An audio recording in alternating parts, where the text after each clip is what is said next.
কেমন আছো তোমরা? আমি খুব ভালো আছি।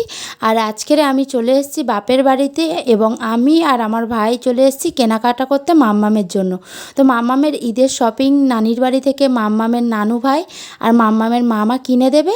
তো তার জন্য মাম্মামের জন্য জামা কাপড়ের দোকানে চলে এসেছি এবং প্রথমে আমাদের একটা খুব সুন্দর শার্ট পছন্দ হয়েছে, তারপরে একটা জিন্সও মাম্মামের জন্য পছন্দ করেছি। তারপরে এই হোয়াইট কালার শার্টটা দেখো হাফ হাতে, এটাও খুব সুন্দর লাগছে। তো এগুলো পছন্দ করে সাইডে রাখছি এবং আরও কিছু কালেকশান দেখব মাম্মামের জন্য। তো তারপরে ঠিক করা হবে যে মাম্মামের জন্য কী কী কালার নেব বা কোন জিনিসগুলো নিচ্ছি। চলো সব কিছু আজকের ভিডিওতে তোমাদের সঙ্গে শেয়ার করব। তো প্রথমে এই যে মাম্মামের জন্য এই শার্টটা আমার খুবই পছন্দ হয়েছে। আর এই রকম শার্ট না মাম্মাম বা এই কালারটা এর আগে কখনো পরেনি, তো এটা পরলে মাম্মামের খুব ভালো লাগবে। তারপরে এখানে মাম্মামের জন্য আরও একটা জিন্স দেখে নিচ্ছি, যেহেতু মাম্মামের ঈদের জন্য মাম্মামের নানু ভাই একটা ড্রেস দেবে এবং মাম্মামের মামা একটা ড্রেস দেবে। তো তার জন্য এখানে মাম্মামের ড্রেসগুলো দেখে নিচ্ছি। তারপরে এই হোয়াইট কালার শার্টটাও একটু দেখছিলাম, এটাও খুব ভালো ছিল।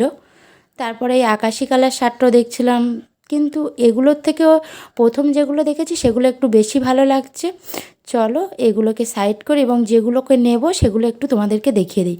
প্রথমে এই হোয়াইট কালার শার্টটা একটু দেখিয়ে দিই, এটা মাম্মামের জন্য নিচ্ছি। তারপরে এই ফুলাতা শার্টটা বিটুলি কালারের ওপরে, এটাও মাম্মামের জন্য নিচ্ছি। তারপরে এই একটা ফুল জিন্স নিচ্ছি মাম্মামের জন্য। তারপরে আরও একটা মাম্মামের জন্য জিন্স এখানে দেখছি। আর ইম্পর্টেন্ট মাম্মামের স্যান্ডো গেঞ্জি আর মামামের একটা চশমা, ঘড়ি আর বেল্ট। তো চলো সব কিছু এখানে নিয়ে নিয়েছি, যেহেতু স্যান্ডো গেঞ্জিটা এখান থেকে পাইনি। তো এখন বিল করা হয়ে গেছে এবং চলো মামামের জামা কাপড়গুলো নিয়ে যাওয়া যাক। আজকের মিনি ব্লগ ভিডিও কেমন লেগেছে অবশ্যই বলো। বাই।